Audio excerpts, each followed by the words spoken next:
he goes right back to Raymond Chandler, 9 novels. Michael Connelly worshipped Raymond Chandler. So he goes right to imitating Raymond Chandler, who has Philip Marlowe, kind of white knight in a dark city.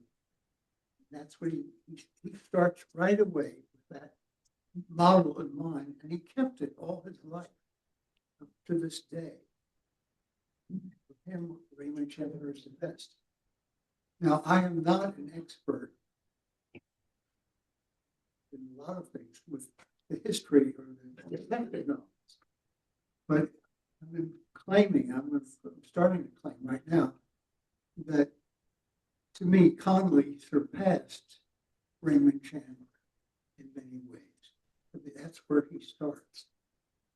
So I want to name 5 things that he does with the convention, because people tend to look down on detective novels as kind of pulp fiction, and they look down on generic works like the Western and detective novels. They aren't original. They aren't imaginative. No detective novelist ever won the Nobel Prize or the Pulitzer Prize. It's not serious literature. But I want to mention 5 things he did. First of all, his great creation is Harry Bosch. And there may be other people, detective novelists, who have done, and you tell me afterwards, well, what about so-and-so? I'm not claiming that no one else ever did this, but this is what he did. First of all, he creates a character of great depth. Harry Bosch appears in the Black Echo. He's already 42 years old. He's a Vietnam veteran. And in the Vietnam War, he was a tunnel diver. He was one who, with a flashlight and a pistol or something, dove into these Viet Cong tunnels to see whether they had bombs in the people in the way. Extremely dangerous, terrifying. And that idea of being in the darkness of that tunnel haunts the works, the life of Harry Bosch. There are several novels, Echo Park, a number of them. Bosch is actually in a tunnel, but it's always haunting him how dark that is. And of course, that's one of the main things, and we'll talk about this as we go along. So he has a detective who has a past. In the first novel, Bosch is already somewhat famous, LAPD, and a case that he lived on, not named, had already been made into a movie, and he got so much money from it, he was able to buy his satellite home, stilt home on the Cahuenga Canyon, where he'll love to live in the evening, watching the traffic back and forth and up. So that's how he already had all that. He had history. So in this first novel, he falls in love with an FBI agent named Eleanor Wish, and is in Maltese Falcon. She turns out to be one of the crooks, and goes to prison. He didn't put her in, but he didn't keep her from going to prison. But then, 4 novels later, he meets her. She's done her term in prison, and she's now a professional poker player in Las Vegas. They fall in love again, he gets married, and so on. And the marriage doesn't work, but it keeps recurring throughout. So you have the history of Harry Bosch, and with each novel it adds to the history. So this goes on for 3 decades or more. And in the last one, he is in remission from terminal leukemia. He's 72 years old. But you see the whole life of Harry Bosch, and many times the anguish he has, the disappointments. He's not a womanizer at all. I mean, he has affairs in the 25 novels. And he doesn't really seek them out. He's always been in love with Eleanor, and hoping that when they get remarried, she's rather strange and leaves him and so on. So, but you have the whole life of this guy, and the mistakes that he makes. He gets it's part of this novel. I'll talk more about it later on. But Harry gets people killed. He doesn't mean to inadvertently, and he suffers guilt and so on. So what we have is a kind of novelistic hero. It could be in a great novel, could be a character in Dostoevsky, frankly. And I think that's a great depth that it has. Then secondly, the novels themselves are not just one crime. There's not Agatha Christie, not just one crime. I love Agatha Christie, by the way, but not just one crime. So very often, one crime, like someone shot a pharmacy, and he investigates that, and that leads to a whole system of opiate poisonings that's ruining the country. So the one killer was like a holdup of a pharmacy, opens up the field to a great social evil. That's another dimension that these books have, that the murder, which is criminal enough, leads to greater darkness, social darkness, a world where society is dark. Somebody joked that Los Angeles is a sunny city with shady characters. So that's another element of these novels. And of course, the novels often have 3 or 4 crimes going on at the same time. Talk more about that.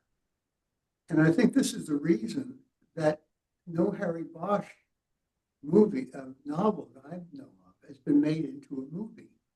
The movies can't do it. They originally, when he started becoming a bestseller after he wrote 3 or 4 novels, I think it was Paramount, one of the studios bought the movie rights, but they never made it in a movie. And later, when Connelly had lots of money, he bought back the rights. And of course, he used the novels in Bosch and Bosch Legacy, but he never did a whole novel. He cherry-picked crimes. Any novel had 3 or 4 crimes to pick up, so he could cherry-pick them in the series, which was quite successful. So that's the second thing. And the third thing was that the novels take place in time. So as you go through, you begin with Los Angeles is haunted by the O.J. trial and the Rodney King trial, and then you get in the novels themselves that what those events have turned the public against the police. So their money is going down. This is an actual time reality in the Los Angeles police. They have to double patrols, and the effect of the public's dislike of the policing and so on. So and you get on. You have the 2008 crash in the market. So one of the other Connelly novels is about the mortgage racket. And you have another novel that's about the Mexican drug cartels. So the novels then open up into something larger than and so the books proceed in time. And that's another dimension. He's getting older, but he gets history. And the last novel or 2, he's taken a couple of swipes at President Trump, actually. So this is all going on. That's another dimension to it. Then the fact that he creates these other novels. He has 3 novels about Telly McCallum. He has 3 novels by Jack McAvoy. And then he has his half-brother, Mickey Haller. Has 8 novels by him, and he has a new woman thing, Renee Ballard. And so all these people are inhabiting his world, the world that he's creating, and they're all interacting with one another. So any one of them will come back in another. Like Jack McAvoy is kind of a nuisance in Darkness Greater Than Night. He's a pain. He's like Buddy Lockbridge or something. He's messing up, and he's not the most honorable guy in them. He's trying to get scoops and so on. So there he is back there, and that refers then to the book about him. He talks about the book, but poet. It was a bestseller. He lived off it for a while. So you have these interlocking histories, which I don't that isn't in Raymond Chandler and so on. And then finally, what is really, to me, amazing is that the meticulousness of, he talks about the streets and highways in Los Angeles. Every street is named. Car turns on this block and goes down Vicente and up Mulholland and Woodrow Wilson Drive, on and on. All these actual streets, very meticulously noted in the time. And then also, he goes to all these eateries, and they're real. In the letter I wrote, email to him, and I said that I suggested, if you haven't already done it, there's a DVD of the music that Harry Bosch likes. He likes this post jazz, Art Peters and so on. And he talks about the music often, and the music accompanies the scenes. I listen to it on the books on Audible, and I have my friend Alexa next to me, and I'll say, well, play a Art Peters number. Now listen to the number that Harry is listening to. It's a kind of jazz. So there's a Harry Bosch DVD you can get. I don't have it yet. But I suggested that you make a Harry Bosch guide to Los Angeles eateries, because they also, the best hamburger in town, and a real cappuccino or whatever is part of the books. And so, and then there's the relationship between the characters in the book and the reality of LA. It's always a big deal that Matthew McConaughey played the lead in Lincoln Lawyer. So Mickey Haller is saying, I got to call Matthew. I want to get his line for that. Or they're saying, we're trying to get Steven Seagal to do a movie for us. And then Buddy Lockbridge is always complaining about Clint Eastwood, who made him the villain of Bloodworks. He can't get over that. He's complaining that. So, and they're actual police officers that I did not recognize, but a number of real policemen are in on some of these investigations. There's a complete linking. So what I admire about Michael Connelly is that he has turned Los Angeles, in a sense, into a work of fiction. There's the world of this novel is real. It's LA, but somehow it has become a fictional, real world. Now, a novelist, and if you ever took my Trollope course, you know that I love Trollope. And Trollope did something similar. He created a county in England called Barsetshire, and they're called the Barsetshire. And there are 6 of them. And they sort of develop in time. It's a fictional world. It's a clerical world. There's a cathedral there. There's Bishop Prouty and his wife who henpecks him. So on. And they're somewhat comical, but he has created this clerical world of a county. It's like Salisbury or Winchester, a great cathedral, and the town and the county is centered in that. So it's very, in one sense, it's very realistic, but it is a fiction nevertheless. But as with Connelly, all 6 Barsetshire novels can be read independently, but the characters they aren't all about the same major characters that are interwoven, and it's a remarkable achievement. Faulkner did the same thing with his Jacques and Patoffo. It's very clear it's a county in Mississippi, and he has a dozen or more books and short stories dealing with the Snopes and the Comptons and different Sutphens, different families, and different novels, and they interact with one another. The people in one novel may appear in a minor part in another. So he creates a world, this world of Jacques and Patoffo. I hope you all love Faulkner, by the way. He's so great. So that's enough. And then again, other achievement of Trollope are the Palliser novels. Again, 6 novels based on Parliament and the doings of Parliament. in Victorian England.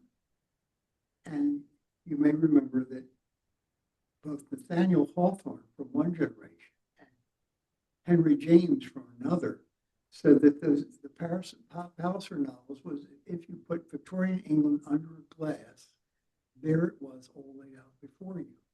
But the trial doesn't do it exactly literally. For instance, the great newspaper, which he makes fun of all the time, is clearly the London Times, but the novel, the Jupiter, and can make no names. But so he deals with realistically England, but it's clearly a group of fictional characters. He doesn't do it the way Connelly does. So Connelly actually, I think, improves on Joachim von Tofel in doing it more than Trollope did with the Pallisers Parliament. It is literally Los Angeles. Now, don't get upset. I want to go back to the 18th century and to the rise of the novel, to the new species of writing that was made clear by Richardson. And I didn't give you the whole story last time, because last week, I talked about the new species of writing being this incredible tectonic shift from the prince to the gentleman.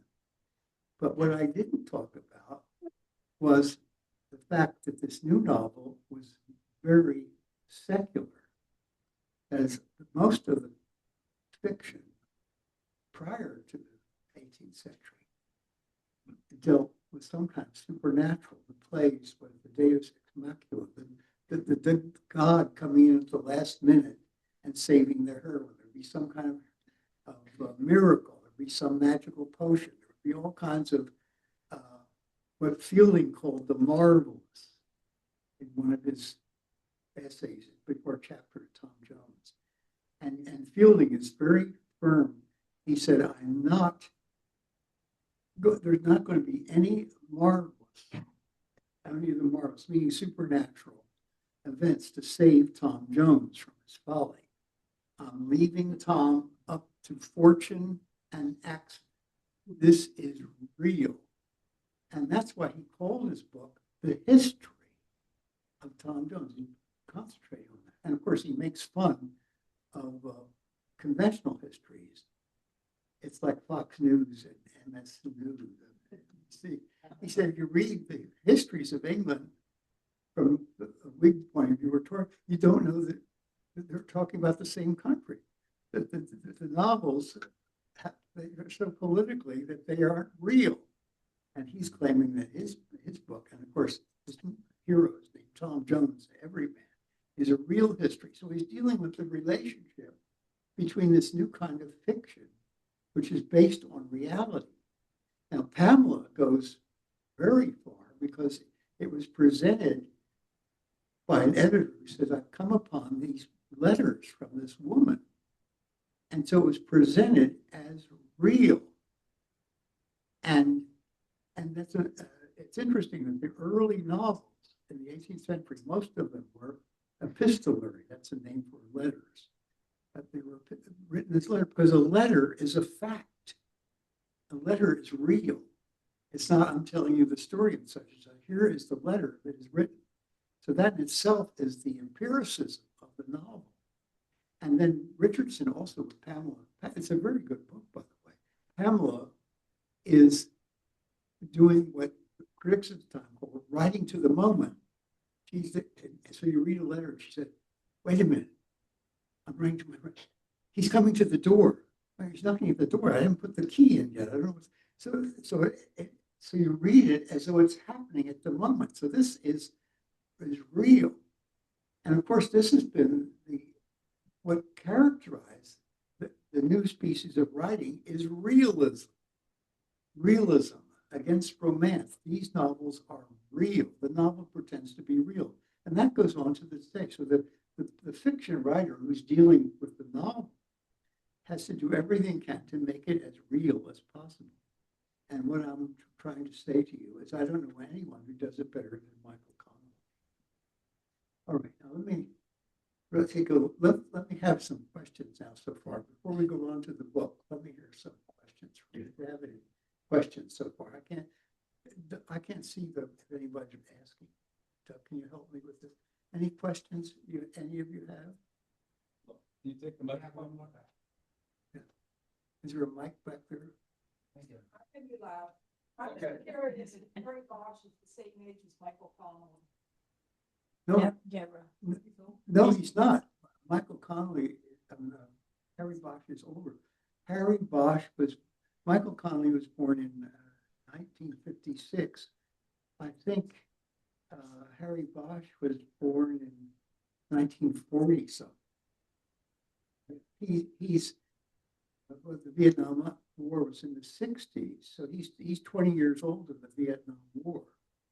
So he is at least I think 10 or 15 years older than Michael Connelly. And when if you read The Black Echo, of course that's the one that won the Edgar Prize. It's a very, very good novel. And you can't believe that I'm reading it. I didn't know about Michael Connelly. I assumed he was a Vietnam vet because he knows so much about the Vietnam War and the names of the company. Again, he's always so meticulous. The names of the companies, the battalions, this battle, that battle, the geography of Vietnam is very much in the novel and that same kind of realism. But no, Michael is younger than Harry. He created character. Any questions? Pardon? I'm curious as to when you started to read Connelly, and as you taught, and at what point did you become interested in the detective novel, and then essentially Connelly? Well, that's it. Thank you. I always. I can tell you it's for the last year. No, you were not asked the question. Sorry. I enjoyed. I remember as a little boy, my mother liked fiction. I remember before I was 10 years old, I think I'd read all the Charlie Chan novels. I love Charlie Chan, so I read those, and I read all of Dashiell Hammett's. By the way, Dashiell Hammett's work and Raymond Chandler's work both of them are complete in the Library of America. You all know about the Library of America, which is something the government, something that our great President Nixon created, which was to put out in very readable editions with minimal footnotes of the great works of fiction, starting with The Scarlet Letter and Moby Dick and so on. And that is a great series. The books are reasonable. They're very well. The printing is very good and they're interesting and notes that don't overwhelm you. If you don't know about the Library of America and you want to look at a classic American novel, look for hundreds. But the complete Hammett and complete Chandler are there. I don't know how they're going to fit the 42 novels or 50 novels into the whole Library of America, but he deserves to be there. Anyhow, but off and on,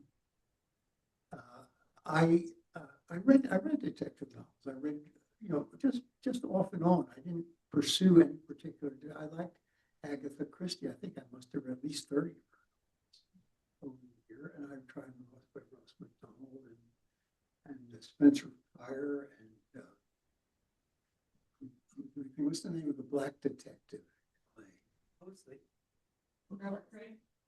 What? Easy Rawlins. Yeah. He's a very good novelist too.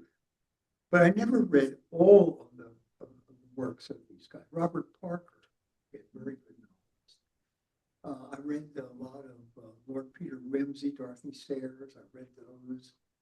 I read a couple of the Scandinavian ones, just off and on. I just read them every once in a while, but I didn't pursue them. And I had read one of his novels at some point back when I was still in New York. I think I read. No, I must have been here. I read The Two Kinds of Justice. Just I don't know what accidentally I read. I thought it was terrific. I gave it to a friend, actually. I thought it was very good, but I didn't follow up. Well, that was the first novel. I would say I read that about 20 years ago. I read that. So after, I listened to Audible all the time, and my joke is that having read all the great classics of the world on Audible, I decided I would try a detective novel. That's a joke, by the way. And I remembered it. I couldn't remember which one it was, but I thought, well, I'll start with it again.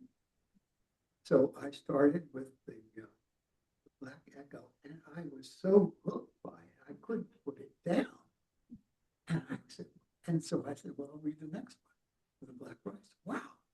And that got me started on it. And I started saying to people, have you read Michael Connelly? And I felt like a fool. Maybe I told you, I called my cousin in Munich. And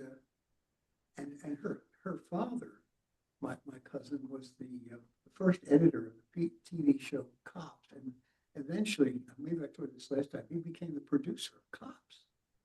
Unfortunately, while they were filming in Atlanta, he was arrested for drunk driving. And they got on the Jay Leno show, so making fun of my cousin. And so he lost his job. But anyhow, so I called Vanessa, and I said, Vanessa, have you read Michael Connelly? She said, oh, Michael Connelly, Dad loved Michael Connelly. And Christophe and I, when we visited Mom in Mar Vista, we made a pilgrimage to the Harry Bosch house. So I felt like a fool. I felt like somebody saying, hey, guys, I just read this great British novel. It's by Dickens. Have you heard of him? So I was finding people that were much more familiar with Michael Connelly than I was. So that's how I began. It's a long story, yes. Can you elaborate a little bit why detective stories are not worthy for the Nobel Literature Prize? Well, I think because the romantic idea of art is originality, imagination. There's many books about this. A tectonic shift, I may talk about this later, between the classical view of literature, in which the artist was to imitate nature. And for instance, Alexander Pope, back in the 18th century, had a very great poem called Theory of Epistle on Criticism. And in that poem, he says, Homer and nature are the same. So his idea was that a really smart artist will imitate Homer, which is exactly what Virgil did. So the idea was to be conventional and to imitate. And also Pope, I quoted this last time, what oft was said, but ne'er so well expressed. So the idea was how well you did what was consumed to be conventions, categories of literature. And that broke down in the late 18th century with Romanticism. One of Abrams' book, The Mirror and the Lamp. That is, as Shakespeare and Hamlet, you hold the mirror up to nature. So the artist, the idea was that God was the creator, so you were just an imitator. That prevailed, but that broke down, and the idea was originality. The artist was avant-garde. He was doing something new. And that's where we are too. That's what we look at as something new, something original. So the detective novel was the opposite of that. It was completely unoriginal. It was completely conventional, like the Western. It was completely conventional. So why take it seriously? This is junk reading. This is entertainment. It's not great literature. And I think that is the reason, because we are still romantics. I may go into this at the very last class. We are essentially romantics, whether we know it or not. We probably think we're original, but we aren't. But we have this romantic vision of the art, something new, something original, but not imitating. Is that answer your, that's the best I can answer your Yeah. question. Well, and a follow-up question, what do you think? Do you think he's worthy for a Nobel Prize? Absolutely. Well, I don't know about the Nobel, Or- but I certainly think he should get a Pulitzer Prize. Certainly, I would give him a Pulitzer Prize 3 or 4 times. We have a question over here. Yes. Yes, Wow, slash. I will. My favorite, one of my favorite authors is Philip Kirk, who wrote about the detective Bernie Gunther. I don't know if you're familiar with that series, but That's it. I don't know that. it's a marvelous, he's a great writer. And he writes in great detail about Bernie Gunther, who was a detective in Berlin, pre-World War II, all the way through the 50s and 60s. And so there's a history through the books of Bernie, and they're marvelous books. The detail of what the living during that era was like is great. I'm going to get one tonight. I'm not Okay. because I knew this would happen. I knew that Michael Connelly could be the only one who did this kind of thing. But I'm just comparing him to his model, which is Raymond Chandler, and how much further he goes than Chandler. And I thought in some way he achieved something to be at least the equivalent of Faulkner and Trollope in the way he does these books. So I'm glad to know about this.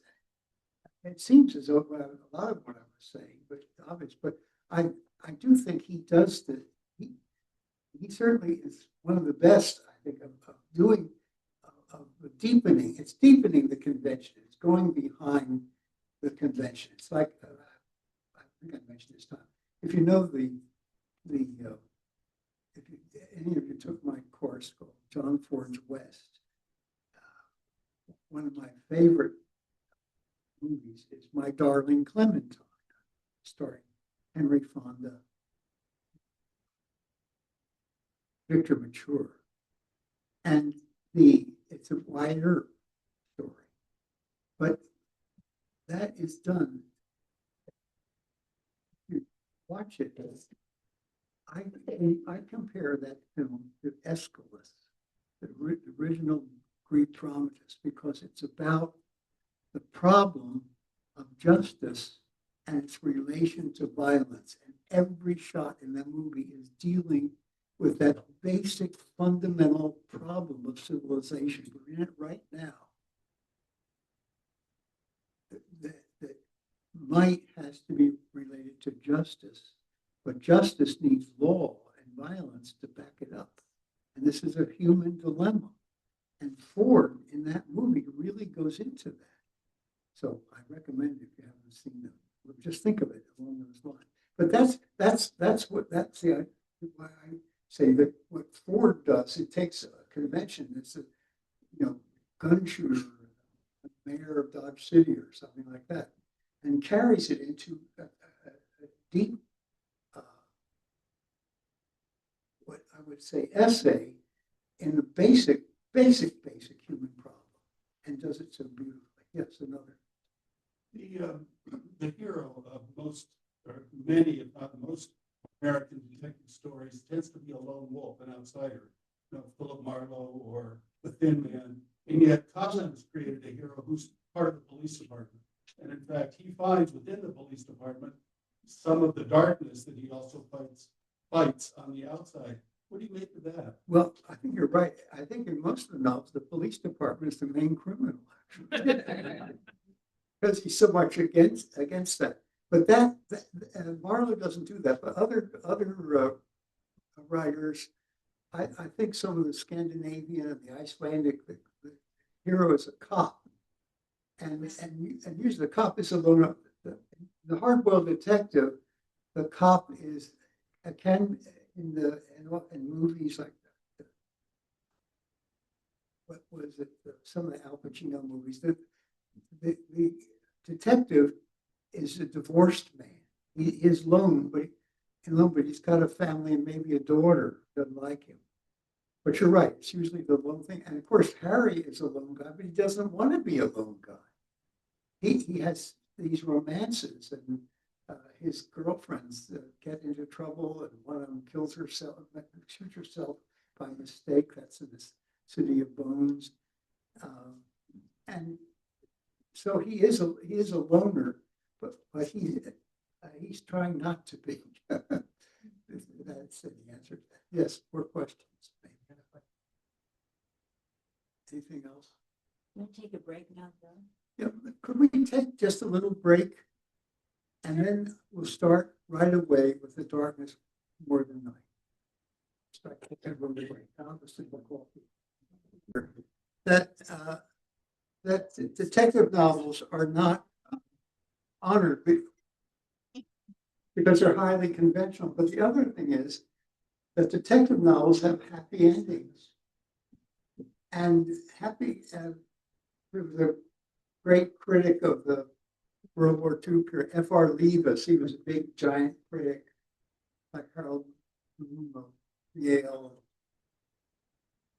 wrote a thing called The Great Tradition, a book about the novel called The Great Tradition, and he omitted Dickens because Dickens' novels had happy endings.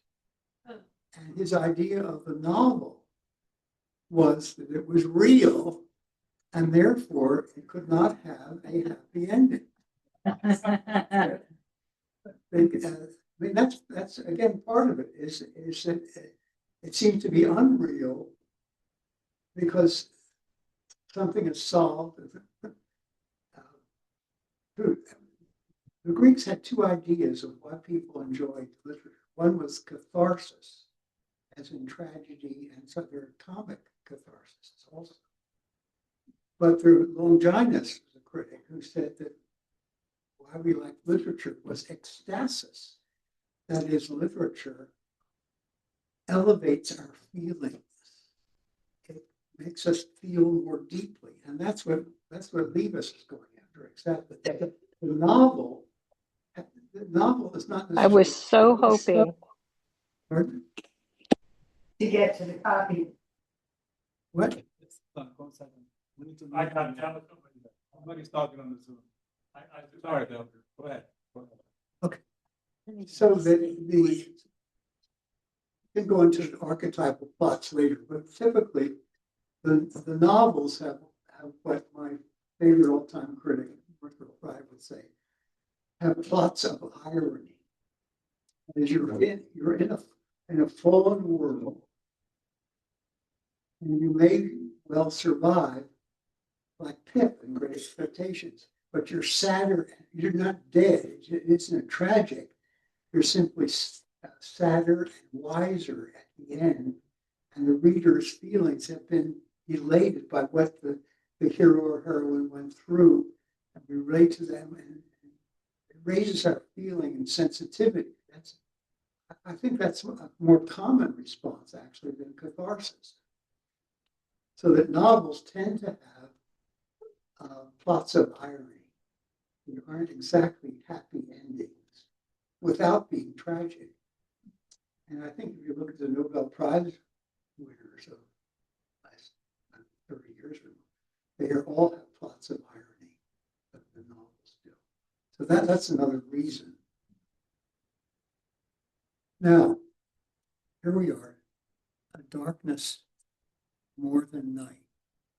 Now, Michael Connelly is alleged that before he begins writing any novel, he listens to chapter 13 of Raymond Chandler's novel, Little Sister. And I want Mastermind Doug over here to play just the beginning for us the same way, to listen to Philip Mark. Take it away, Doug. So give me a second while I find that. But Connelly's favorite Marlowe novel, by the way, is Long Goodbye.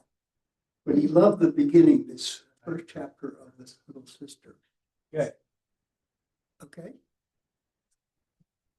Chapter 13. I drove east on Sunset, but I didn't go home. At La Brea, I turned north and swung over to Highland, out over Cahuenga Pass and down onto Ventura Boulevard, past Studio City and Sherman Oaks and Encino.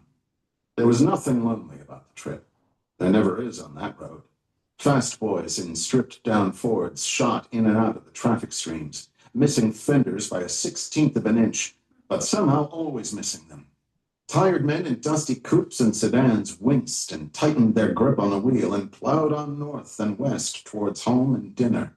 An evening with the sports page, the blatting of the radio, the whining of their spoiled children, and the gabble of their silly wives. I drove on past the gaudy neons and the false fronts behind them, the sleazy hamburger joints that looked like palaces under the colors, the circular drive-ins as gay as circuses with the chipper, hard-eyed car hops, the brilliant counters, and the sweaty, greasy kitchens that would have poisoned a toad.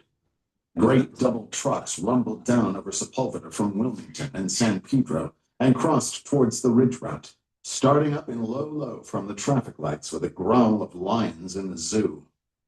Behind Encino, an occasional light winked from the hills through thick trees, the homes of screen stars. Screen stars, phooey. The veterans of 1,000 beds. Holy, I'm not human tonight. Okay, so. The air got cooler. That's The highway so- never.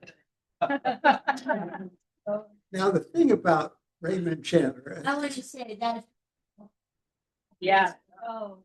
and not hyperbole. The thing about Raymond Chandler, I think, is that now I'm learning about new, this is very good for me. I'm learning some good audible reading. The thing about Raymond Chandler is, in one sense, he was a better writer than any detective novel. I'm not saying he's the greatest. I think Connelly surpasses him, but just the language, in terms of the language and verbal style, I don't think anybody matches Raymond Chandler. And it's just brilliant. And the similes that he comes up with. Now, two things. Raymond Chandler, Philip Marlowe, writes in the first person. Harry Bosch novels are written in a third person. It's so.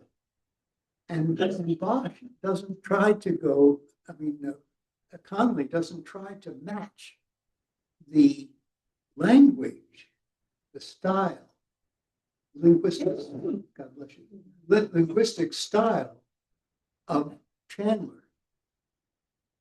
And he's smart enough not to try that. Ross MacDonald tries to do that, filled with similes, and it's good, but if you know Chandler, it doesn't quite match up. And Robert B. Parker writes the same way. He imitates the writing style of Chandler, which is filled with wonderful similes and metaphors. Connelly avoids that, and he has a much more dragnet style. It's very question and answer. It's not flourishing. It's not beautiful language coming out. It's very effective the way he writes. And he writes, there's some wonderfully long passages, but he's not writing in the style. He's imitating the idea, but he's not trying to do the style. I think that's why. By the way, Parker was so good at it that he got the job of finishing an unfinished Raymond Chandler book about Palm Springs. And it's called Poodle Springs. And he's very good. He's a very good imitator of Chandler. But our hero, Michael, doesn't do that. But what he does do two things. Is you have the good guy in a fallen world. And as we see on that drive, it's a very fallen. It's not a beautiful world that he's dealing with. And you get all that in that chapter. All right, now let's go to the darkness more than night. And Doug, would you play the prologue of the book?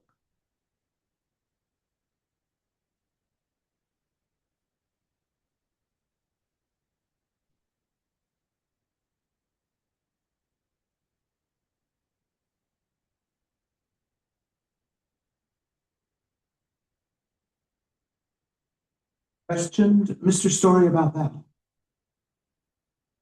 Prologue. Bosch looked through the small square of glass and saw that the man was alone in the tank. He took his gun out of its holster and handed it to the watch sergeant. Standard procedure. The steel door was unlocked and slid open. Immediately, the smell of sweat and vomit stung Bosch's nostrils. How long has he been in here? About 3 hours, said the sergeant. Bosch stepped into the holding tank and kept his eyes on the prone form on the floor. All right, you can close it. Let me know. The door was slid closed with a jarring bang and jolt. The man on the floor groaned and moved only slightly. Bosch walked over and sat down on the bench nearest him. He took the tape recorder out of his jacket pocket and put it down on the bench. He glanced up at the glass window and saw the sergeant's face move away. He used the toe of his shoe to probe the man's side. The man groaned again. Wake up, you piece of shit. The man on the floor of the tank slowly rolled his head. Paint flecked his hair. Vomit caked on the front of his shirt and neck. He opened his eyes and immediately closed them against the harsh overhead lighting of the holding tank. His voice came out in a hoarse whisper. You again? Bosch nodded. Yeah, me. A little dance. A smile cut across the 3-day-old whiskers on the drunk's face. Bosch saw that he was missing a tooth he hadn't been missing the last time. He reached down and put his hand on the recorder, but did not turn it on yet. Get up. It's time to talk. Forget it, man. I don't want. You're running out of time. Talk to me. Leave me the fuck alone. Bosch looked up at the window. It was clear. He looked back down at the man on the floor. Your salvation is in the truth. Now more than ever, I can't help you without the truth. Are you a priest now? You here to take my confession? You here to get it? The man on the floor said nothing. After a while, Bosch thought he might have fallen back asleep. He pushed the toe of his shoe into the man's side again, into the kidney. The man erupted in movement, flailing his arms and legs. Fuck you! He yelled. I don't want you, I want a lawyer! Bosch was silent a moment. He picked up the recorder and slid it back into his pocket. He then leaned forward, elbows on his knees, and clasped his hands together. He looked at the drunk and slowly shook his head. And I guess I can't help you, he said. He stood up and looked at the window for the watch sergeant. He left the man lying on the floor. Chapter. Okay.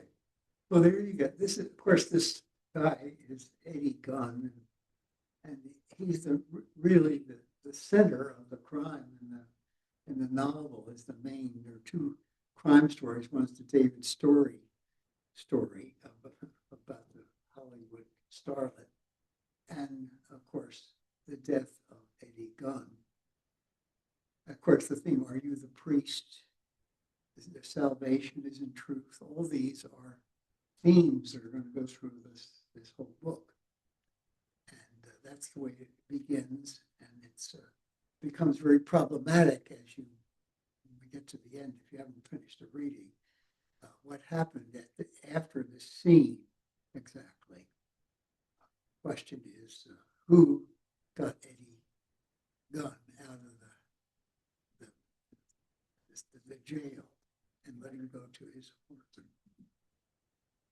So now, then the novel, first chapter then switches to Terry McCallum, Catalina, where he has retired. So I want to talk a little bit about him. Evidently, no, before that, this is so interesting because this incident with Eddie, as we realize that Bosch is very angry about Eddie's not being in jail or not being tried for the murder of the prostitute. And of course, people thought, since Bosch's mother was a prostitute, this is part of the thing of wondering why Bosch so hated this guy. And she clearly seems to do. So in an earlier novel, which was, I think, the Concrete Blonde, you get the incident where Harry blows up. He had somebody in the room to be interrogated, and he was going to sweat him out and bring him out. Wanted to get the confession of this guy. He thought he was on the verge of having a confession. And he walked away, and his foolish Lieutenant Pound read this guy his rights, and so on. So he knew. So it spoiled the effort that Bosch would have in numerous cases. He has a way of sweating people out, as the cops do, anyhow, so that they can confess before they have to hear their legal rights and then and bring a lawyer in which case they can't sweat out a confession. So Bosch is totally annoyed at how Pound has ruined this case. And he pushes Pound through a glass door. So that's it down. We don't hear the name of this guy. We don't know what the crime is.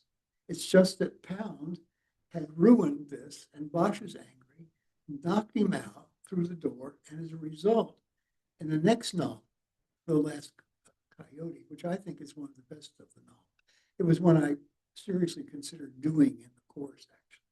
Very, very good. It's the novel in which Bosch tries to find out who murdered his mother 30 years ago. Really, really good. And it gets into all kinds of other things. So this was the thing that enraged him against Lieutenant Pound, and why in The Last Coyote he suspended it. He can't use this.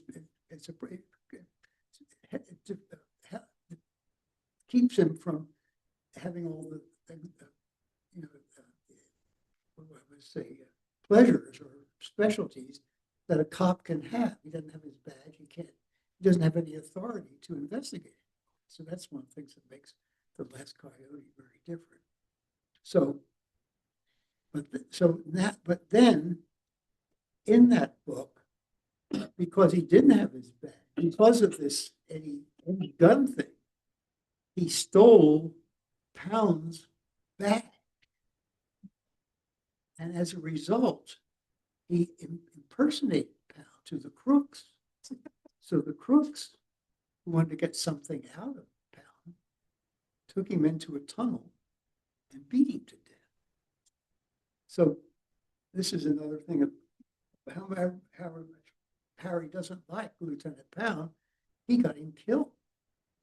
So now we find out that this was the case that brought all this about. This is what I like about the novel. You have something that happens in novel 3, and in novels 4 and 7, it comes back full time of what it was about and why he's so concerned. He still wants to get the confession. He wants to get the truth from this guy to admit that he had killed this prostitute, which is why he's in the prison, and why he is notified all the time whenever this guy Eddie he comes in the prison. He's a drunk and he's a street person. He's in trouble all the time. He's often in prison. So that is the background of that. But now the novel properly begins with Telly McCallum. And Telly McCallum, I don't actually remember it. I haven't reread The Poet, the novel that deals with Jack McAvoy. But evidently, there's a minor. I have to reread it, but they referred in this novel that he was in on that case, the Poet case, and that's why Jack McAvoy knows him. So now he's retired, and living in Catalina. Now, his story, which you get, but I'll go over it. He's the main character in a novel called Bloodworks. He's the main character. He's an FBI agent who has a weak heart and can't do his job.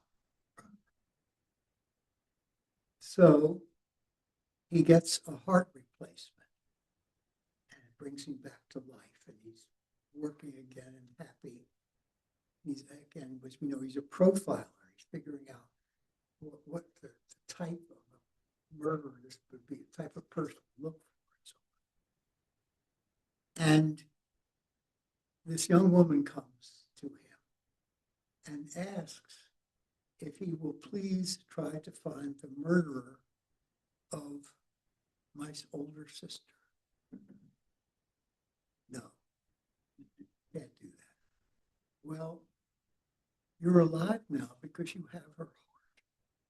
So he has the heart of the older sister. That's keeping him alive. So that persuades him to look into this murder, try to solve it for her. And the sister was killed in the holdup at like a 7-Eleven story. And it looks like she was the collateral damage of a holdup of the store. But the more McCallum investigates, he realized that she was what it was all about. The holding up of the store was a cover for the murder of this woman. And the novel goes on. It's very complicated. And it turns out that she was killed really in hopes that he would get the heart. And as the novel then continues, in a very, very complicated thing, what the villains are trying to do is they blame him for the killing of the woman. In other words, it's like a setup. And that often happens in these novels, that people are set up. That's what's going on in Darkness More at Night, that the crime is made as a setup to put the crime on Harry Bosch. And that's what's going on in Bloodwork. It's extremely complicated. So that the villain is really making McCallum the fall guy for the murder of this woman. And of course, he solves the problem, gets out of it. Now, Clint Eastwood liked this book, obviously, and he made a movie. Yeah, this is one. The Lincoln Lawyer is the other novel that's made into a movie. Also, not about Bosch, because a trial is much easier to do than a prolonged detective investigation. So this is, I chose this novel because of its dealing with darkness more directly. All the novels have this, but this novel really deals with darkness and with Emeritus Bosch. And we're going to have a slideshow later, something really good coming up here. But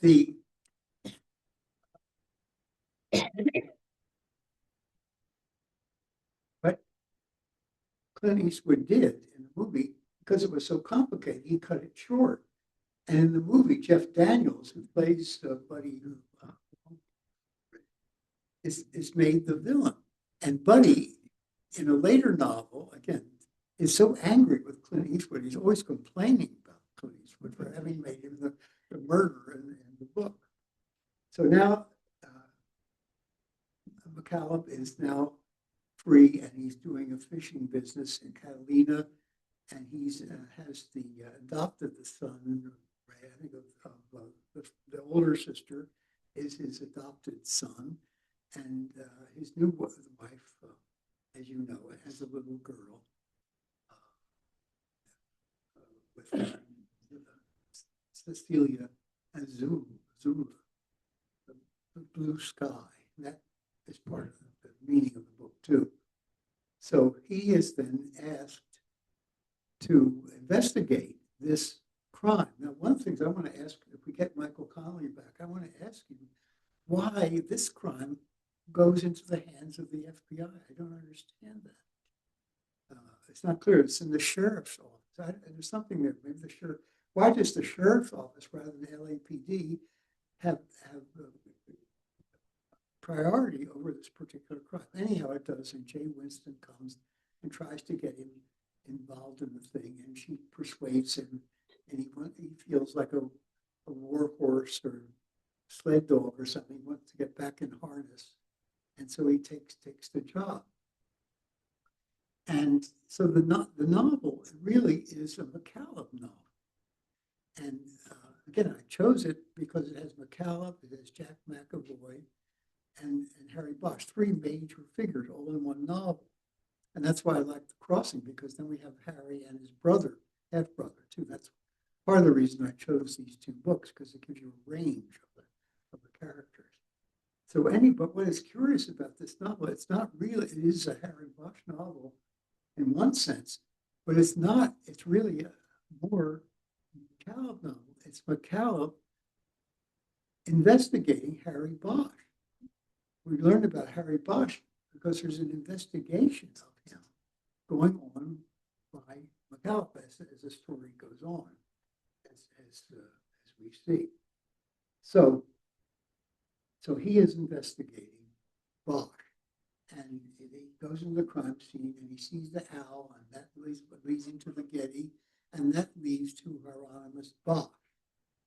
And now I want to turn to our maestro, Doug, if we could look at Hieronymus Bosch. Yeah, let's do the first, I think it's the Seven Deadly Sins. Now, Bosch's real name, I think his first name may have been Hieronymus, which was translated would be Geronimo or Jerome or Jerry. And Connelly didn't like that.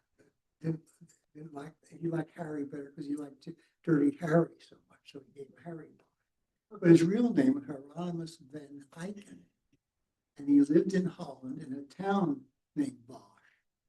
His grandfather was a painter. His father and the father's brothers were all painters. So he's a third generation painter. He married a wealthy woman. I don't know that he ever left Holland, but he had a long life. He was the same age as Leonardo da Vinci, called the Northern Renaissance. The paintings, the Garden of Human Delights and The Last Judgment are all in the Prado, because at that time in the Netherlands, Holland was part of the Habsburg German Spanish Austrian Empire. So that's how the two major works got to the Prado. Yes. The Seven Deadly Sins are up now. Okay, the Seven Deadly Sins. Now, and the paintings, Bosch's paintings, I didn't realize this, are all on wood. They're especially kind of oak that is came down, and I don't know how that works technically, but these paintings are on work. And this was a tabletop, and is the one of the Seven Deadly Sins. And this is the one where they find the little beware, beware, God is watching in Latin, that leads that Terry is a very good investigator, is wondering what that's out, and he gets to the Getty, and he starts realize that this is the first thing he realized is by Hieronymus Bosch. And of course, that freaks him out right away. Hieronymus Bosch, my God, this is Harry Bosch's name. So he starts making through the Getty the association. What's the association of Bosch to this particular trial? Okay. So here is the Seven Deadly Sins with a little banner underneath with the saying on it, which is in Latin, which means God is watching. Yes, Maureen. In the center, around the center as well. Okay. So, let's see. All right. Next. Which one is next? Okay, now this is the You want the extract of the stone? yes.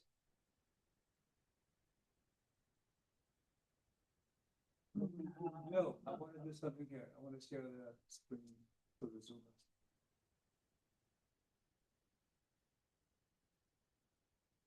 that it? Is that the extract? Yeah. Okay, that's the extracting of the stone, which was thought to be an operation to help you with mental problems or certain diseases, to have some part of your brain removed.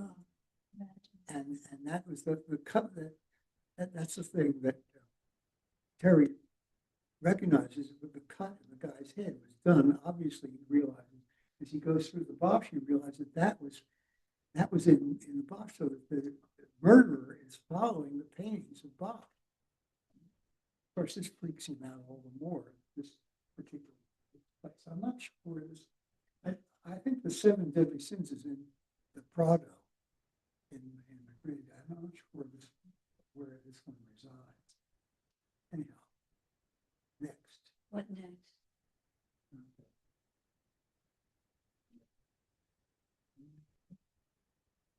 Is this another one? No, No, let's not yet. find- Which one is next, Bill? What one do you want next, Bill? I want the Garden of Earthly Delights? I want the Garden of Human Delights. Earthly. Give the big picture of it.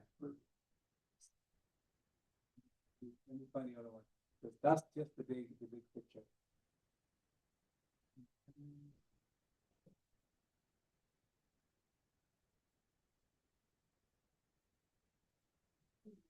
That's the owl.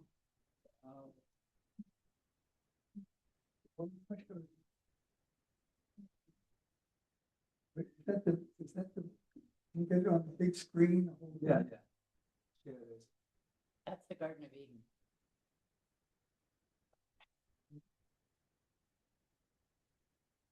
Garden of Earthly Delights. Yes. We have it on the table over there. Yeah. Where's the rest of it? That's the one, right? Oh, yeah. Yeah. Okay. Yes. So the owl, where's the owl? Is it? Where's the guy trying to embrace the owl? That's the one. Yeah, let me Is get that, the owl. is that down here? So the owl is essentially the owl is here. The owl is here. Yes. Okay, right here. Yeah. Okay. Now this Can you take painting. the dialogue I'm off? gonna make it bigger. So take the dialogue.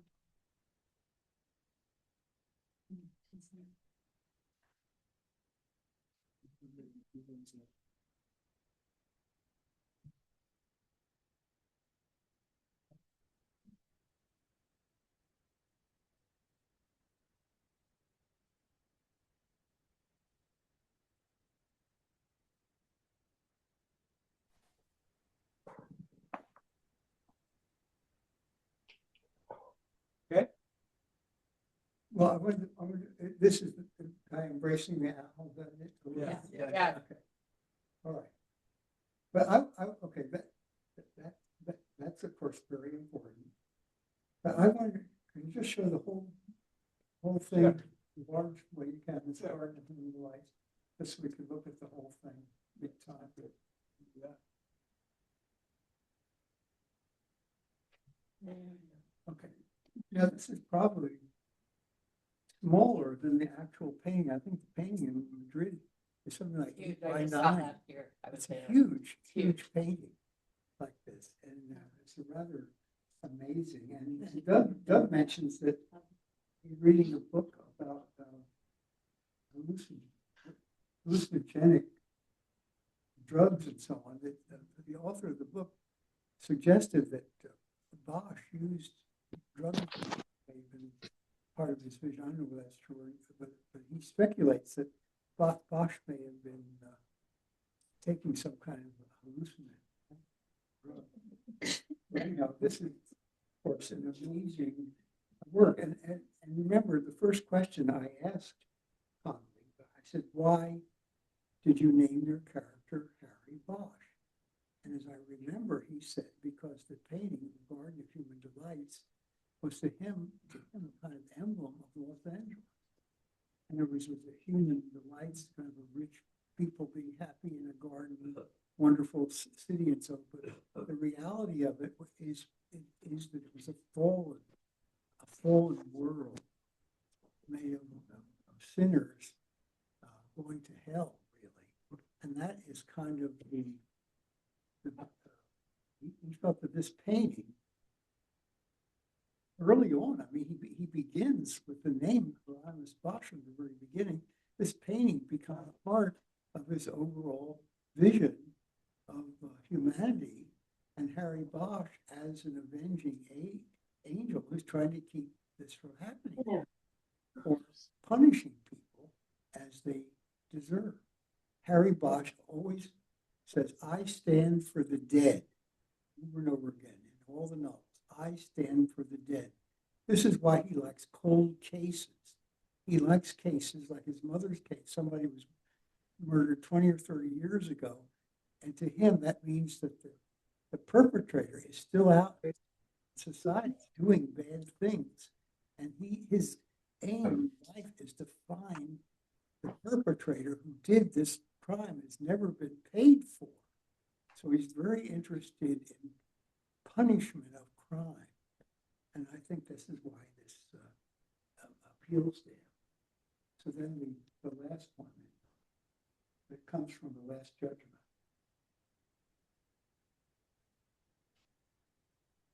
When I was rereading the book, and I had this book over here, a wonderful book.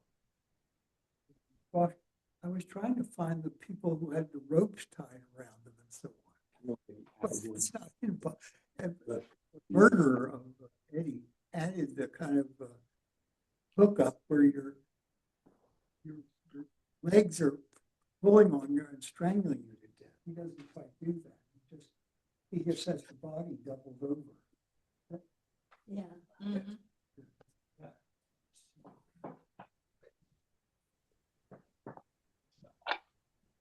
So when you're next in Madrid, be sure to go to the Prado. I spent 2 summers in Madrid with an art historian, and went to the Prado a great deal.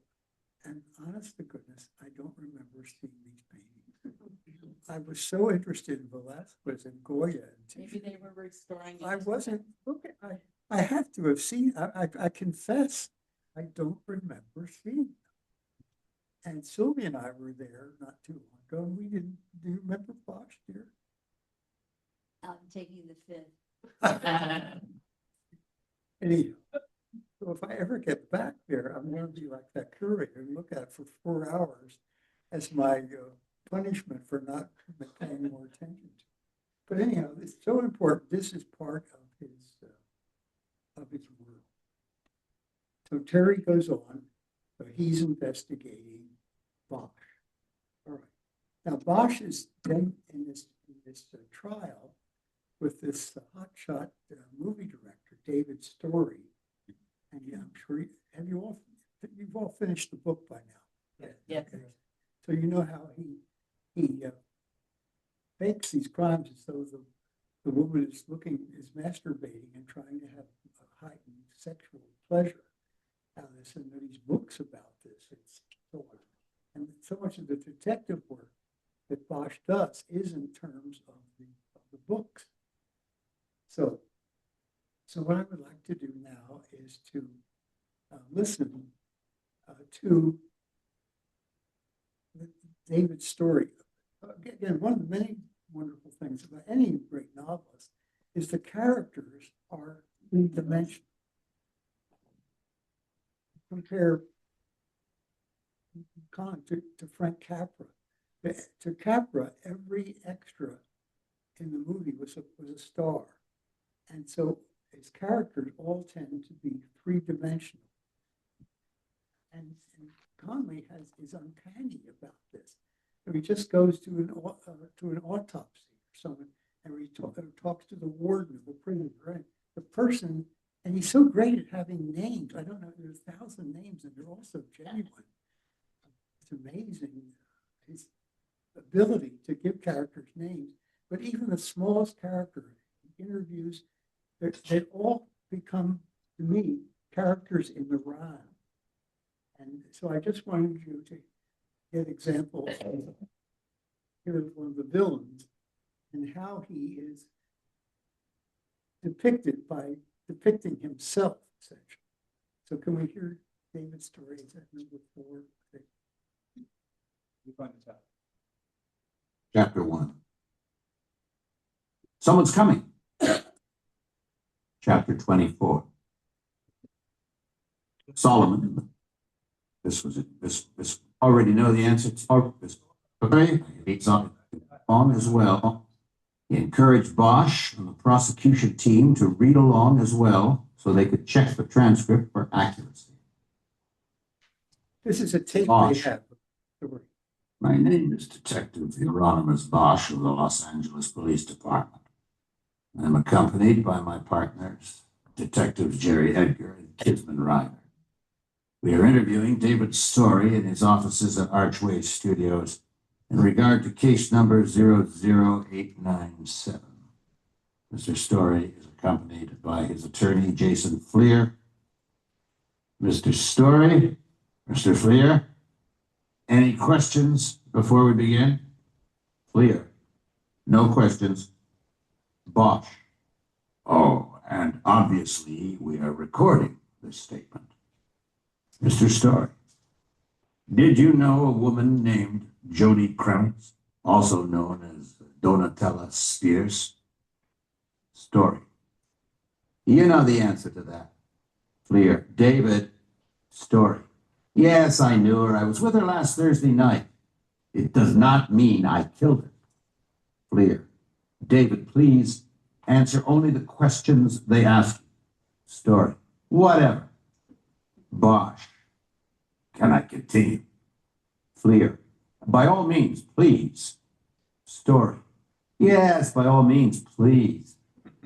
Bosch, you mentioned that you were with her on Thursday evening. This was a date? Story, why ask things you already know the answer to? Yes, it was a date, if you want to call it that. Bosch, what do you want to call it? Story, doesn't matter. Pause. Bosch, could you give us a framework of time that you were with her? Story, picked her up at 7:30, dropped her off about midnight. Bosch, did you enter her home when you came to pick her up? Story, matter of fact, I didn't. I was running very late and called on my cell phone to tell her to come outside because I didn't have time to come in. I think she wanted me to meet her roommate, another actress, no doubt, but I didn't have the time. Bosch, so when you pulled up, she was waiting outside. Story, that's what I said. Bosch, 7:30 until midnight. That's 4.5 hours. Story, you're good at math. I like that in a detective. Fleer, David, let's try to get this done. Story, I am. Bosch, could you tell us what you did during the time period you were with Jody Kremers? Story, we covered the 3 F's. Film, food, and a fuck. Bosch, excuse me. Story, we went to the premiere of my movie. Then we went to the reception and had something to eat. Then I took her to my place and we had sex. Consensual sex, detective. Believe it or not, people do it on dates all the time. And not just Hollywood people. It happens across this great country of ours. It's what makes it great. Bosch, I understand. Did you take her home when you were finished? Story, always the gentleman. I did. Bosch, did you enter her house at this time? Story, no, I was in my fucking bathrobe. I just drove up. She got out and went inside. I then drove back home. Whatever happened after that, I don't know. I am not involved in this in any way, shape, or form. You people are Fleer. David, please. Story, completely full of shit. If for one fucking moment you think, Fleer, David, stop. Pause. Fleer, Detective Bosch, I think we need to stop this. Bosch, we're in the middle of an interview here. Fleer, David, where are you going? Story, fuck these people. I'm going out for a smoke. Bosch, Mr. Story has just left the office. clear. I think at this point he is exercising his rights under the First Amendment. This interview is over. Okay. Well, I've given that as an example. I think that interview gives you a rounded picture of David's story. I think very revealing of kind of wonderful person he was. Someone you'd like to get to know. Now I want to go again from the story, the David story, to a trial where the chief witness is what is it, Annabelle, I think, has played AWOL, and Bosch has to find her. Remember, he tricks her, inviting her to his agent. She thinks she's going to go for an interview for a part. He's there, and he reminds her that she's under subpoena and she better be at trial the following morning. So I want to go the interrogation of lawyer folks. Now, again, he's the lawyer on the wrong side, but as in any good novel, and certain movies, the villains are almost the best, most interesting characters. So I just love the way this lawyer interviews her, and you get her dilemma, and so you get two very different characters, odds with one, in this interrogation scene, which is, let's play that one.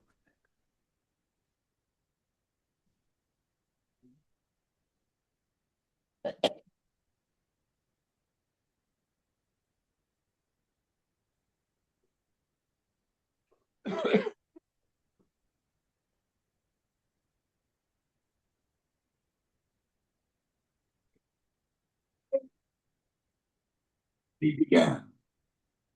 Now, Miss Crow, is acting your full-time occupation? Yes. Have you been acting here today?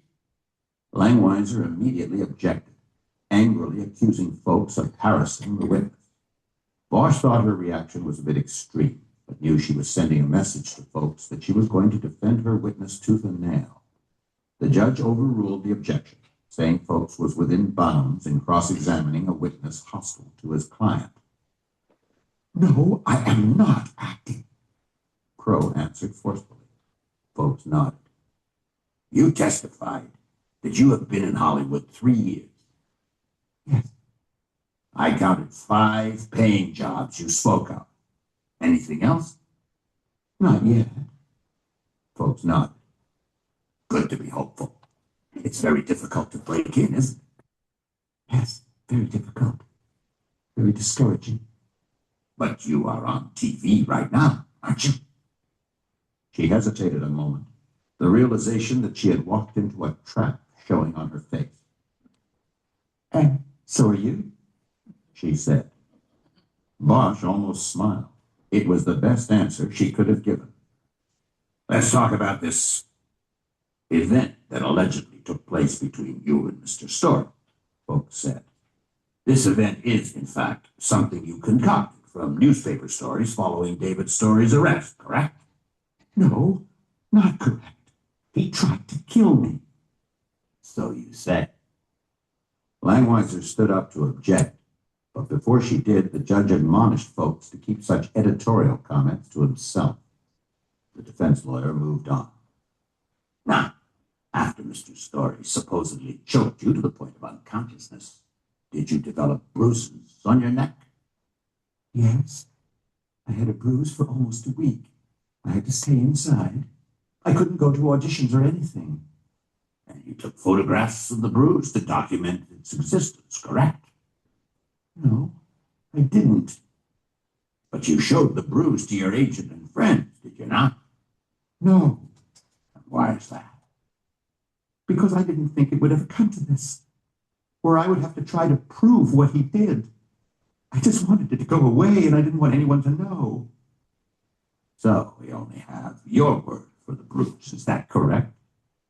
Yes. Just as we only have your word for the entire alleged incident, correct? He tried to kill me. And you testified that when you got home that evening, David's Story happened at that very moment to be leaving a message on your phone machine, correct? Absolutely. And you picked that call up? A call from the man you say tried to kill you? Do I have that right? Folks gestured as if grabbing a telephone. He held his hand up until she answered. Yes. And you saved that message on that tape to document his words and what had happened to you, correct? No. I taped over it. By mistake. By mistake? You mean you left it in the machine and eventually taped over it? Yes. I didn't want to, but I forgot, and it got taped over. You mean you forgot that someone tried to kill you and taped over it? No, I didn't forget that he tried to kill me. I'll never forget that. So as far as this tape goes, we only had your word for it, correct? That's right. There was a measure of defiance in her voice, but in a way it seemed pitiful to Bosch. It was like yelling, "Fuck you," into a jet engine. He sensed that she was about to be thrown into that jet engine and torn apart. Now, you testified that you are supported in part by your parents, and that you have earned some monies as an actress. Is there any other source of income you haven't told us about? Well, not really. My grandmother sends me money, but not too often. Anything else? Not that I can think of. Do you take money from men on occasion, Miss Crow? There was an objection from Langlois, and the judge called the lawyers to a sidebar. Bosch watched Annabel Crow the whole time the lawyers whispered. He studied her face. There was still a brushstroke of defiance, but it was being crowded by fear. She knew something was coming. Bosch decided that folks had something legitimate that he was going after. It was something that was going to hurt her, and thereby hurt the case. When the sidebar broke up, Kretzler and Langweiser returned to their seats at the prosecution table. Kretzler leaned over to Bosch. "We're fucked," he whispered. "He's got 4 men that will testify they paid her for sex. Why didn't we know about this?" Bosch didn't answer. She had been assigned to him for vetting. He questioned her at length about her personal life and had run her prints for an arrest record. Her answers and the computer run were clean. If she'd never been popped for prostitution and she denied any criminal activities to Bosch, there wasn't much else he could have done. Back at the lectern, folks rephrased the question. "Miss Crow, have you ever taken money from men in exchange for sex?"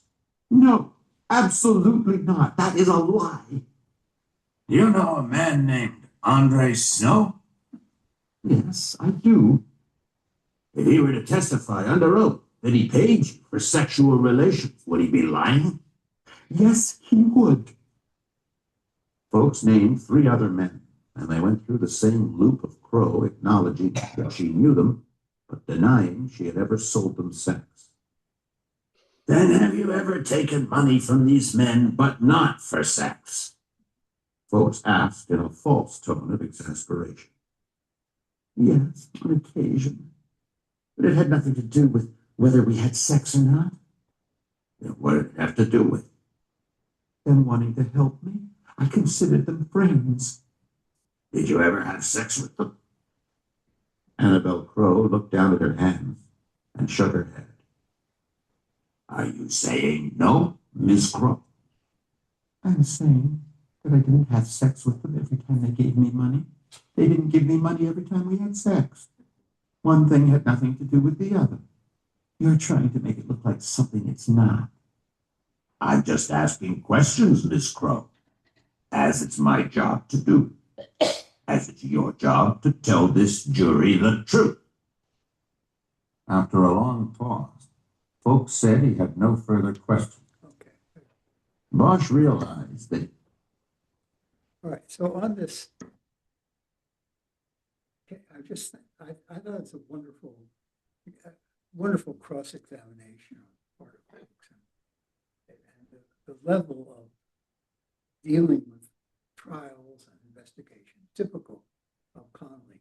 Now, in this novel, there are 4 crimes in it, not unusual, typical in a way of comedy novel. One is the tampon thing of the bears up in the North Woods somewhere, that they solved the problem of why these guys got into trouble and why they were collecting this stuff from the airport. So that's a kind of within chapter of crime. Then there's the crime, very important, of the lost girl that we told how Bosch and telling find this guy cleverly through imprints from license plate for the victim being in the trunk of a car, and they track it down to two people, and they find that there's a telephone line from the living room where they're interviewed that goes down to the basement where there's a big refrigerator and have the girl in there. So the guy is caught cold, and he will not. Just move this mic a little bit. Can you all hear me now? Yeah. I'm sorry. Shall we start over again?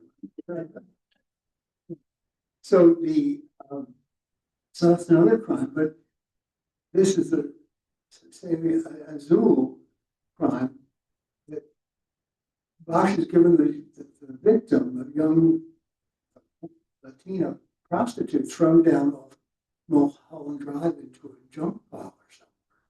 And he calls her the lost girl. Again, he can't stand that she has not been given her identity. He doesn't know what her name is, and he goes to the guy who's now been on death row. And if we give him the name of the girl so he can honor this lost girl, and the guy would rather die than spend his life in prison, and give Bosch the pleasure of having the girl's name. So that remains the lost girl. But that's typical of what Bosch is doing. So you have four crimes that are in the novel. And this is typical. Now you have McCallum investigating Bosch. But then you have turned out at the end of the novel that Bosch has been investigating McCallum as a twist that he's following the car, which is why he's there to save from Ruby, who comes in to kill him. And also the fact that Ruby has been following Bosch and setting. So there are three people getting people set up for crimes during the thing. And that's also typical of Bosch. Sometimes, like in the Mickey Haller novel, The Fifth Witness, he gets this woman off of murder. This has to do with the crash of mortgage fraud, and the bank's doing this.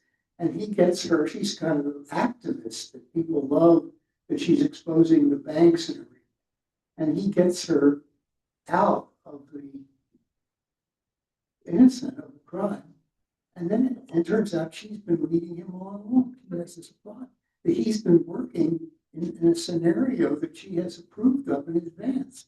And this often happens in these novels. The characters realize that they're doing something and they're on somebody else's schedule. I think it's very interesting how that happens, of the setups and that go on there. So that's a part of this novel.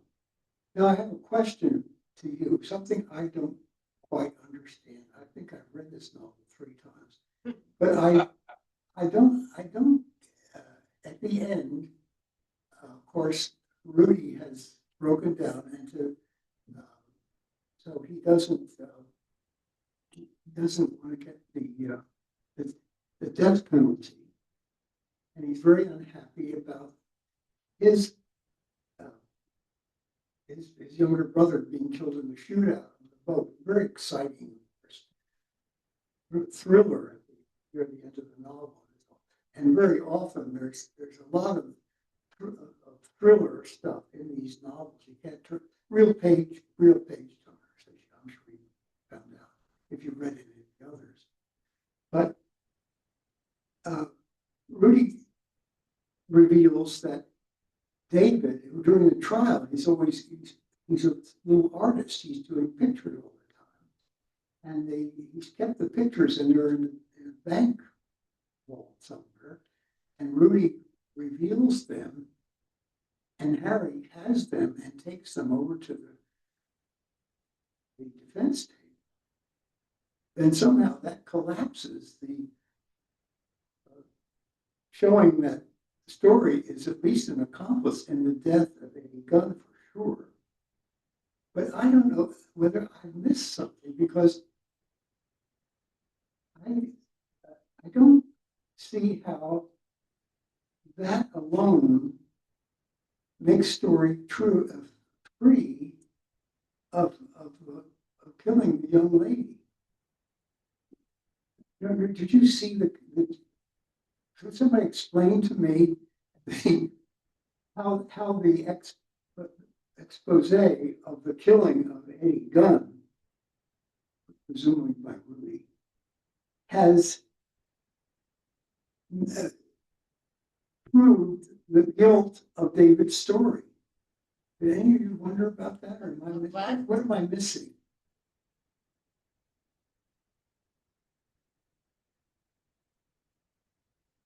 You're no better than I am. I'm trying to understand what you're asking. Okay, so the storyboarding he did of the crime, the storyboarding that the director did of the crime before he could, to whatever. Okay, so that, but you mean, are you asking why then he sort of admitted to the other? Why does the expose of how they had engineered and did a setup against Bosch on the killing of Eddie Gunn? Mm-hmm. You have its influence, and obviously, the story is very much involved in that. Why that proved him guilty of killing the young starlet? Well, okay, if Michael returns, I'm going to ask him this question. Well, because he at that point story went uncaught, and he just sort of gave it all up. Yeah. Okay. I mean, I feel there's something a little missing there. So I want to ask you, if we get him again, I want to ask him about this, my dear, and also why the FBI has the case in the first place. Now, how about some questions? Questions. Yeah. Do we need the screen anymore? No. How about some questions from you? What I'm trying to comment your question is that I remember reading that and being totally convinced of the story. Yeah. So I don't know whether I missed something, but it never even raised the question that was the case, that it solved the mystery of story and the murder of. Yeah. Well, I felt that the first time I read the book, but when I read it again, I just read it again. No, I think there's some flaw in me actually, because it works. It works. So Bill, we read it 3 times, so we have to read it 3 times also. No, well, you might, but there's 40 other novels to read besides that. Also good. The only novel, and it is a little on the weak side, is the Overlook one, and it turns out that Connelly wrote that because the New York Times had some series. They asked several top mystery writers to do serials for the New York Times Sun magazine. So he was doing that Dickens style in installments, and it was much shorter. I think there were 6 weeks. You had to write this thing in 6 weeks, and so it's the only. I think it's the only novel that has only one crime in it, and this is about medicines, and radioactive medicines. All right, now how about some questions from you now? I'm looking at the book. Say it louder, a little louder. I'm looking at the book, and it seems to me that what they say here is Rudy Taffero cut a deal about 2 hours ago. He's laying it all out. Right. That's what he said when he went over to the defense table. Oh. So it implied that Rudy had laid the whole business out of stories involved. With the girl, you mean? Yes. Yes. Okay. All right, that's the answer right there. That's good. On page 427 in the book, on chapter 46, it says, David's story abruptly filed guilty pleas in Van Nuys to 2 murders. Mhm. He was simultaneously charged in the downtown Los Angeles courthouse without being being a conspirator in the gun case. He avoided the death penalty in the first cases, but would still face it in the gun case if he did not make a plea arrangement. Okay, good. All right. I'm just being too picky. All right, some other. Any more questions? Well, I think I would like to stop now. And next time, first part of the class, we're switching over to the crossing. But I want to go through the whole series of questions and conversations. I think it deserves some time between Terry and Harry, which centers in the climax when Terry comes in and says, I cannot be your friend. And I want to go through all the discussions about darkness and friendship, just to start off the next class. I'd like to go into that more fully. That's not the crossing, that's still darkness. Pardon? That's still darkness, Chuck. Well, I want to start the next class. To begin with, and we'll get quickly to the crossing, but I'd like to go over that sequence. There's about 5 conversations. And I'd like to examine them closely because I think it's I think this book, Connelly goes more into his major theme of darkness in this novel than any other. And I'd like to look at that more closely to begin the next class. So that's what I have for today.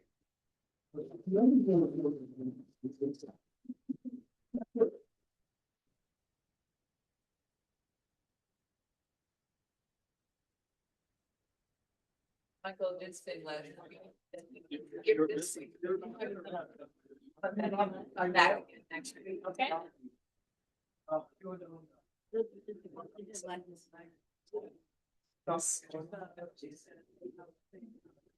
Yeah, I asked this. Super.